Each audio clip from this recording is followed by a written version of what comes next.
It began like a rocket shot into the digital sky, loud, bold, and impossible to ignore. In a world where attention is the new currency, Logan Paul understood the exchange rate better than most. With every click, every viral moment, and every headline, he converted his polarizing persona into power. And with Prime, the beverage brand launched with fellow internet sensation KSI, Paul wasn't just peddling hydration, he was building an empire. What started as a neon-colored bottle of flavored water turned into a global cultural phenomenon. But like many empires built on spectacle and speed, Prime's ascent was matched by an equally compelling descent. What brought the empire to its knees wasn't just poor press or product criticism, it was the weight of its own hype. To understand the rise of Prime, one must first understand Logan Paul's metamorphosis. Once condemned for his disastrous 2018 Japan vlog scandal, Paul had spent years clawing his way back to public favor. Reinventing himself as a podcast host, boxer, WWE personality, and media mogul, he transformed notoriety into novelty. When he joined forces with longtime rival KSI in 2022 to launch Prime Hydration, it was more than a business partnership. It was a masterclass in internet theatrics. Two former enemies shaking hands and selling sports drinks to the masses? It was spectacle-driven marketing genius. Every bottle became a badge of fandom, every flavor drop a countdown event. The target wasn't just thirsty teens, it was an entire generation bred on YouTube feuds and Instagram drama. In the first year alone, Prime became a viral juggernaut. With millions of followers between them, Logan and KSI didn't need traditional marketing. They had legions of fans. Every post became an ad. Every tweet moved product. Their social-first strategy worked. Prime sold out in stores, inspired mile-long lines at appearances, and found its way into classrooms, gyms, and grocery carts from London to Los Angeles.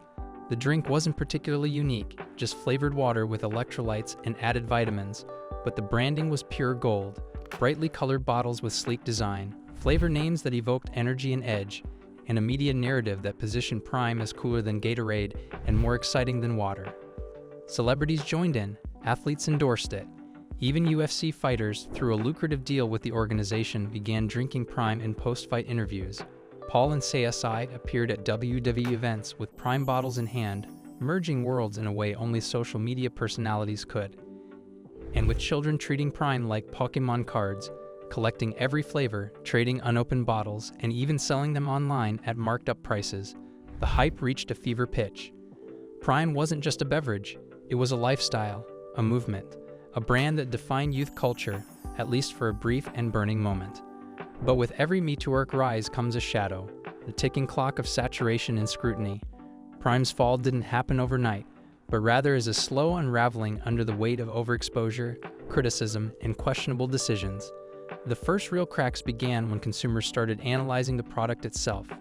Despite branding itself as a health drink, Prime's sugar-free hydration version was critiqued for containing artificial sweeteners like sucralose and asulfone potassium. Nutritionists raised eyebrows. Parents began questioning what their kids were actually consuming. Then came the energy version, which had 200 milligrams of caffeine per can, more than a Red Bull. It drew outrage from school boards and pediatricians, especially after reports surfaced that children were drinking it like juice boxes. What followed was a flurry of bad press. Schools began banning the drink. Health experts issued warnings. Prime became a cultural flashpoint, cited in debates about marketing energy drinks to minors. Logan Paul, once a comeback story in the making, found himself back in controversy's grip. Interviews defending the drink only added fuel to the fire. Critics accused Paul and KSI of profiting off addiction-forming habits in kids. The once edgy branding was now seen as irresponsible. The very strategy that made Prime explode, viral marketing and youth appeal, was now the sword it was falling on. Then came the lawsuits. In late 2024, a class action suit was filed alleging deceptive marketing practices, specifically around Prime Energy's caffeine content and health claims. Accusations of misleading labeling and lack of FDA approval for some of the product's ingredients dominated headlines. The backlash wasn't just online, it was institutional. Regulatory bodies started sniffing around. A health advocacy group in the UK demanded that Prime be pulled from school vending machines. In the US, senators began calling for investigations. Suddenly, Prime was no longer the brand of the cool, it was the brand under fire. As Prime's image faltered, so did Logan Paul's. Once praised for his entrepreneurial pivot, Paul became a symbol of modern marketing gone too far. His bravado, once admired, now graded. A poorly timed tweet mocking critics of Prime's caffeine levels went viral for all the wrong reasons. While TSI distanced himself from public defenses, Paul doubled down, a move that alienated older fans and concerned parents even further. The once powerful duo began drifting apart publicly. Rumors swirled about behind-the-scenes disagreements over product direction and media strategy. The final straw, however, wasn't legal or nutritional, it was cultural. In early 2025, several influencers and content creators released deep-dive exposes on Prime's branding, financial dealings, and the influencer economy at large. TikTok became a hub for takedowns. YouTube documentaries painted Prime as a cautionary tale. Hashtags like #PrimeProblem and #LoganPollies trended regularly. As the tide turned, younger audiences, once Prime's most loyal demographic, began shifting allegiance to newer, more transparent brands.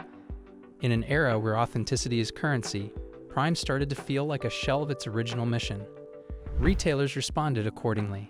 By mid-2025, several major supermarket chains quietly pulled back on Prime shelf space, replacing it with emerging competitors.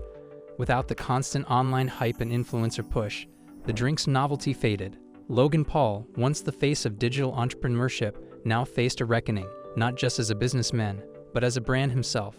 The decline of Prime mirrored the fragility of influencer empires, brilliant in their execution, explosive in their reach, but brittle when questioned too closely. In retrospect, Prime was never just a drink, it was a mirror. It reflected the power of digital influence, the danger of unchecked hype, and the speed at which cultural darlings can become cautionary tales.